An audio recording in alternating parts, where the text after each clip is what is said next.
Have you ever felt like your life is under construction and you can't see the final blueprint? That's exactly where Joseph's story begins.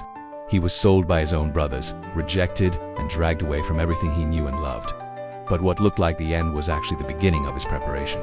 Sometimes, what feels like a major setback is really the classroom where your destiny is being shaped. Once in Egypt, Joseph was bought by Potiphar, a high-ranking officer of Pharaoh. And then, something incredible happened. Even as a slave, Joseph prospered. Why? Not because of his job title, but because of his character. The Bible says the Lord was with him, and everything he touched flourished. Potiphar saw this, and soon put Joseph in charge of his entire household. Here's our first big lesson.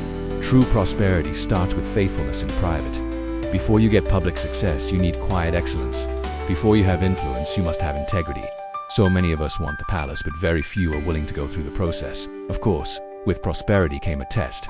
Potiphar's wife began to notice Joseph, and day after day she tried to tempt him. Joseph could have made excuses. He was far from home. Who would ever know?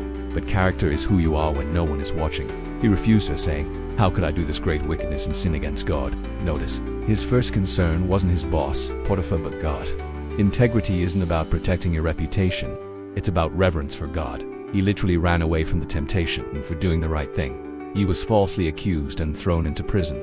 This is a tough pill to swallow. Sometimes obedience leads to temporary suffering. He went from being a trusted servant to a prisoner. But God never overlooks righteousness. In prison, Joseph had every reason to be bitter and blame God. But what did he do? He served. Even in that dark place, he found favor. The warden trusted him and put him in charge of the other prisoners. This shows us that your attitude in confinement reveals your maturity. Your prison might be a physical place, or it could be an emotional or professional one. But your purpose doesn't just stop because you're limited. God was still with him, preparing him for what was next. Then came the dreams. Two of Pharaoh's officials, the cupbearer and the baker, were thrown into prison with Joseph, and both had troubling dreams. Joseph listened.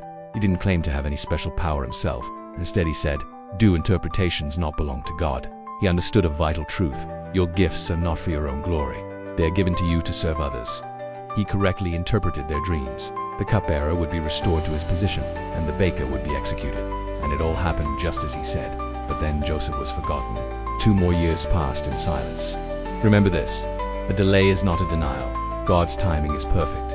One night, Pharaoh himself had 2 disturbing dreams about 7 fat cows being eaten by 7 thin cows, and 7 healthy heads of grain being consumed by 7 withered ones. None of his advisors could figure it out. That's when the cupbearer finally remembered the young man in prison.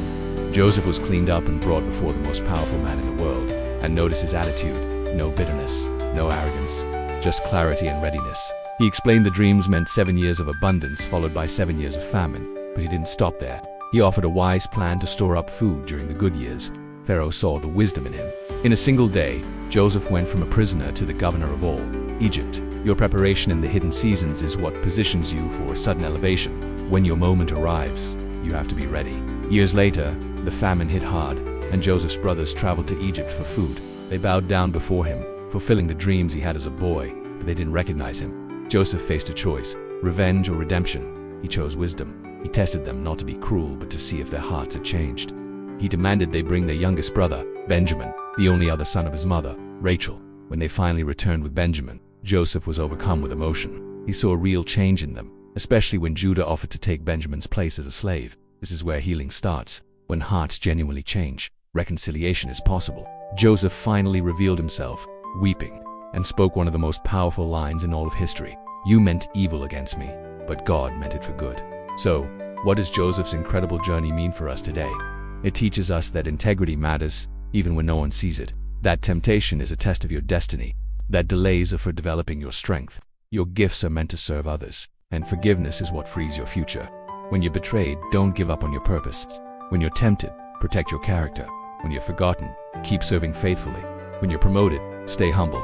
And when you're deeply hurt, choose forgiveness. Joseph didn't let his pain define him. He allowed God to refine him through it. Your prison might be preparing you for a palace.